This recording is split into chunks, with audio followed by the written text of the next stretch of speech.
Media మిత్రులకు నమస్కారం. మీకు అందరికీ తెలుసు,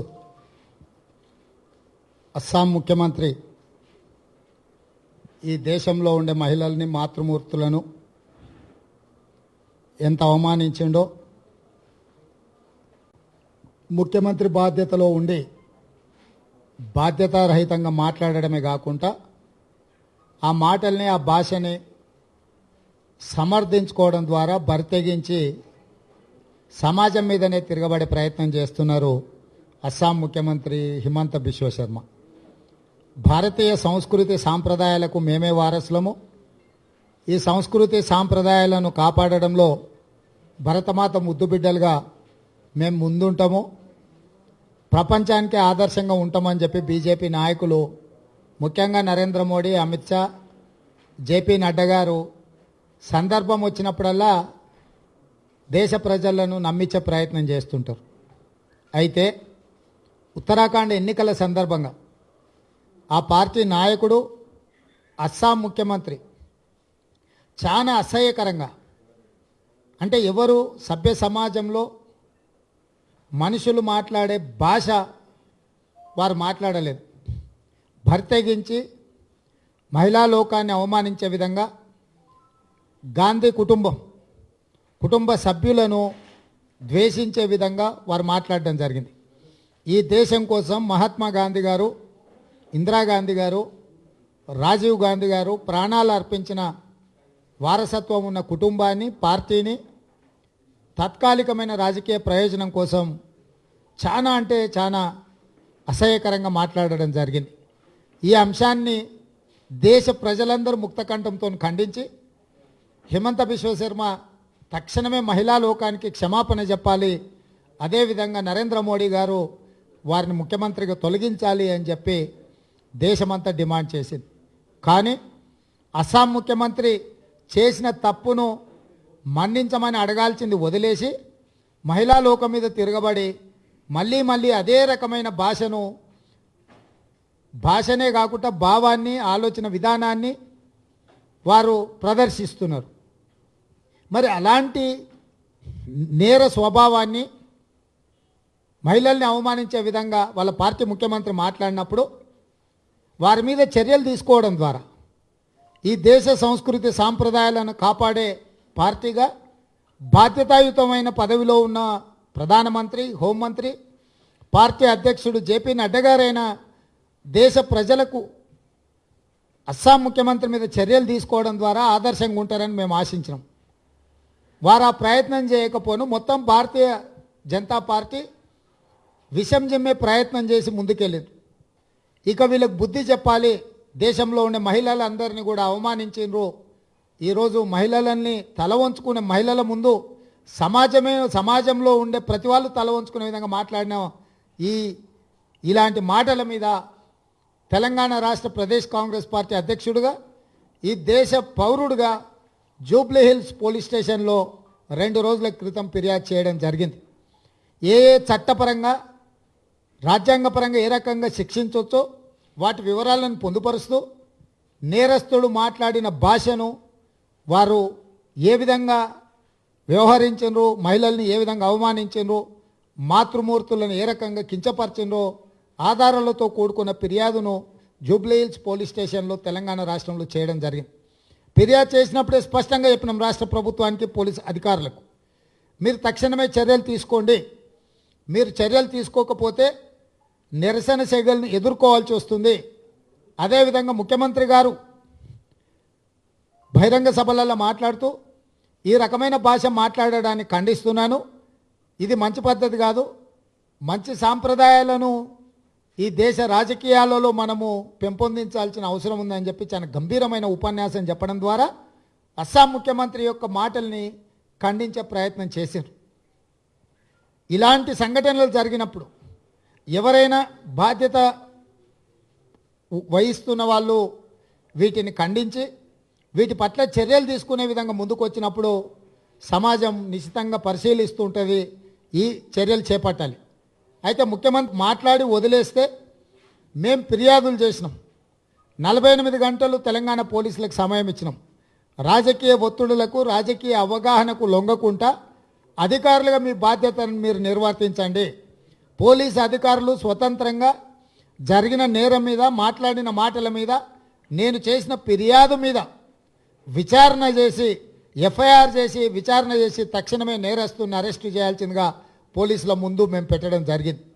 అయితే ఈరోజు ఉదయం వరకు పోలీసులు ఎఫ్ఐఆర్ నమోదు చేయలే, మేము అడిగితే కూడా ఇంకా న్యాయ నిపుణుల పరిశీలన ఉందని చెప్పడంతో కమిషనరేట్ల ముట్టడి, అదేవిధంగా ఎస్పీ కార్యాలయాల ముట్టడి ఈ కాంగ్రెస్ పార్టీ శ్రేణులందరూ కూడా ముందుకు వచ్చింది.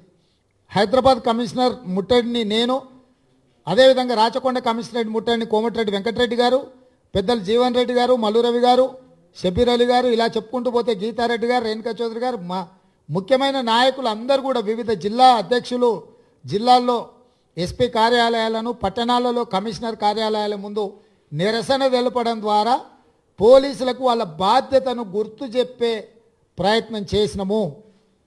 సరే, ఏది ఏమైనా పోలీసులు ముందుకు వచ్చి నా ఫిర్యాదు మీద ఎఫ్ఐఆర్ నమోదు చేయడం జరిగింది. ఈ ఎఫ్ఐఆర్లో సెక్షన్లను పోలీసులు నమోదు చేసిన ఎఫ్ఐఆర్ ఇది. ఈ FIR 75 under section 504, 505 subsection 2 IPC ద్వారా వీళ్ళు ఎఫ్ఐఆర్ నమోదు చేసింది.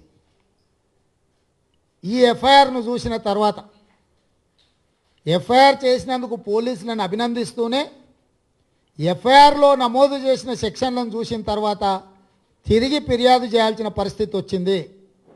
ఈ ఎఫ్ఐఆర్ను ఒక్క మాటలో చెప్పాలంటే ఆపరేషన్ సక్సెస్, పేషెంట్ డెడ్. అంటే ఆపరేషన్ విజయవంతమైంది, పేషెంట్ మాత్రం చనిపోయింది అన్నట్టుగా ఎఫ్ఐఆర్.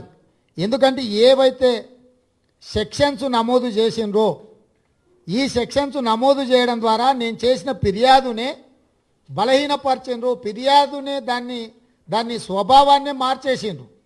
వాస్తవంగా నేను కంప్లైంట్ చేసిన దాంట్లో ఐపీసీ 153 ఏ సబ్ క్లాస్ ఏ 294 505 సబ్సెక్షన్ 2 ప్రకారము కేసు నమోదు చేయమని నేను ఫిర్యాదు చేసిన.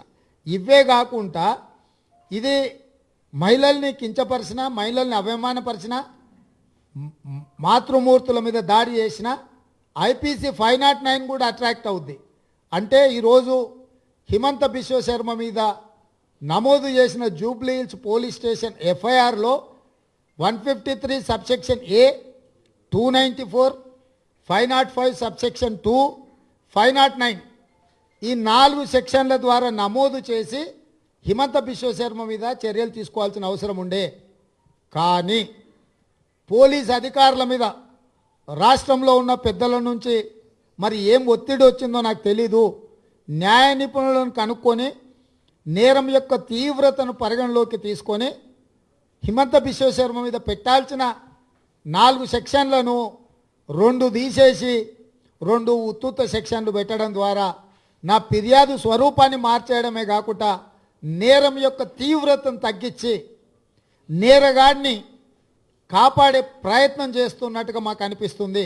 అందుకే ఇదే జూబ్లీ హిల్స్ పోలీస్ స్టేషన్లో ఈరోజు నన్ను హౌస్ అరెస్ట్ చేసి చివరికి మీరు ఇచ్చిన ఫిర్యాదు మీద మేము ఎఫ్ఐఆర్ చేసినామని చెప్పి పోలీసులు నాకు ఎఫ్ఐఆర్ ఇవ్వడం జరిగింది. ఎఫ్ఐఆర్లో ఉన్న సెక్షన్లను చూసిన తర్వాత తిరిగి జూబ్లీ హిల్స్ పోలీస్ స్టేషన్లకు మీరు నమోదు చేయాల్సిన సెక్షన్లను నమోదు చేయలేదు కాబట్టి ఈ సెక్షన్లను ఇంకా అదనపు సెక్షన్లను కూడా మీరు ఇందులో పొందుపరిచి అతని మీద కఠిన చర్యలు తీసుకోవాల్సిందిగా తిరిగి జూబ్లీ హిల్స్ పోలీసులకు నేను ఫిర్యాదు చేయడం జరిగింది. కాబట్టి ఈ సందర్భంగా తెలంగాణ రాష్ట్ర హోంమంత్రి, ఈ రాష్ట్ర ముఖ్యమంత్రి కేసీఆర్ గారికి నేను విజ్ఞప్తి చేస్తున్నా. మీ పోలీసులు నమోదు చేసిన ఎఫ్ఐఆర్లో పొందుపరచాల్సిన సెక్షన్లన్నీ కూడా పొందుపరచలేదు కాబట్టి తిరిగి పోలీసు అధికారులకు మళ్ళీ నేను ఫిర్యాదు చేయడం జరిగింది. ఇది ఫిర్యాదు పత్రము. తక్షణమే హోంమంత్రి, ముఖ్యమంత్రి గారు నా మొదటి ఫిర్యాదు మీద జూబ్లీ హిల్స్ పోలీసులు నమోదు చేసిన ఎఫ్ఐఆర్లో నమోదు చేయాల్సిన సెక్షన్లు నమోదు చేయకపోవడం వల్ల తిరిగి రెండవసారి నేను చేసిన ఫిర్యాదును పరిగణలోకి తీసుకొని అడ్వకేట్ జనరల్ న్యాయ నిపుణుడి సలహా తీసుకొని హిమంత బిశ్వ శర్మ మీద పొందుపరచాల్సిన సెక్షన్లు ఇవే కాకుండా ఇంకేమైనా విద్వేషాలు రెచ్చగొట్టే ప్రసంగాలు చేసినందుకు కూడా ఇంకేమేమి సెక్షన్లు నమోదు చేయాలనో న్యాయ నిపుణుల సలహాలు తీసుకొని తెలంగాణ రాష్ట్ర ప్రభుత్వం నిష్పక్షపాతంగా చట్టాన్ని అమలు చేయాల్సిందిగా కాంగ్రెస్ పార్టీ డిమాండ్ చేస్తుంది. ఇది ఈ సందర్భము, ఈ ఎఫ్ఐఆర్, ఈ పోలీసు చర్యలు తెలంగాణ రాష్ట్ర ప్రభుత్వం యొక్క చిత్తశుద్ధిని నిరూపించుకోవాల్సిన అవసరం వచ్చింది. మహిళా లోకం ముందు తెలంగాణ ప్రభుత్వం శీల పరీక్షకు నిలబడాల్సిన సందర్భము. ఎందుకంటే ఈ దేశంలో ఉండే ప్రతి సగటు భారతీయ మహిళను, మాతృమూర్తులను కించపరిచి అవమానించి అత్యంత అసహ్యకరమైన పదజాలంతో దూషించిన వ్యక్తిని శిక్షించడం ద్వారా మేము చట్టాలను నిష్పక్షపాతంగా అమలు చేస్తామని చెప్పి దేశం ముందు గర్వంగా చెప్పుకునే విధంగా తెలంగాణ పోలీసుల యొక్క వ్యవహార శైలి ఉండాలి అని కాంగ్రెస్ పార్టీ భావిస్తుంది. నేను ఈ రాష్ట్ర ముఖ్యమంత్రి చంద్రశేఖరరావు గారిని, ఈ రాష్ట్ర హోంశాఖ మంత్రి మహమూద్ అలీ గారిని డిమాండ్ చేస్తున్నా, తక్షణమే జూబ్లీహిల్స్ పోలీస్ స్టేషన్లో 75/2022 ఎఫ్ఐఆర్ ఏదైతే ఉన్నదో నెంబర్ ద్వారా నమోదైన ఎఫ్ఐఆర్ను, ఆ ఫిర్యాదులను మీరు తెప్పించుకొని అడ్వకేట్ జనరల్ సమక్షంలో న్యాయ నిపుణుల ముందు మీరు సమీక్ష చేసి అవసరమైన విధంగా పోలీసులకు ఆదేశాలు ఇవ్వాల్సిందిగా మేము డిమాండ్ చేస్తున్నాం. ఒకవేళ రాష్ట్ర ప్రభుత్వం ఈ డిమాండ్ మీద స్పందించకుండా హిమంత బిశ్వ శర్మకు అనుకూలంగా కేసును బలహీనపరిచే విధంగా ఒకవేళ మీరు చర్యలు తీసుకుంటే న్యాయస్థానం తలుపు తట్టి తప్పకుండా ఈ క్రూరమైన మనస్తత్వం ఉన్న, అసహ్యకరమైన పదజాలం మాట్లాడిన అస్సాం ముఖ్యమంత్రిని శిక్షించే వరకు మేము వదలబోము, అవసరం అనుకుంటే న్యాయపరమైన పోరాటం కూడా చేస్తామని చెప్పి రాష్ట్ర ప్రభుత్వానికి తెలియజేస్తున్నాం. హాయ్ ఫ్రెండ్స్, మా టుడే టుమారో యూట్యూబ్ ఛానల్ చూస్తున్నందుకు చాలా థ్యాంక్స్. మరిన్ని లేటెస్ట్ వీడియోస్ కోసం వెంటనే సబ్స్క్రైబ్ చేయండి. అలాగే ఈ బెల్ ని కూడా రింగ్ చేసేయండి. మా నోటిఫికేషన్స్ అన్ని మీ మొబైల్లో వస్తాయి. అలాగే మా వీడియోస్ మీకు నచ్చితే లైక్ చేయండి, షేర్ చేయండి, నచ్చకపోతే కామెంట్ చేయండి.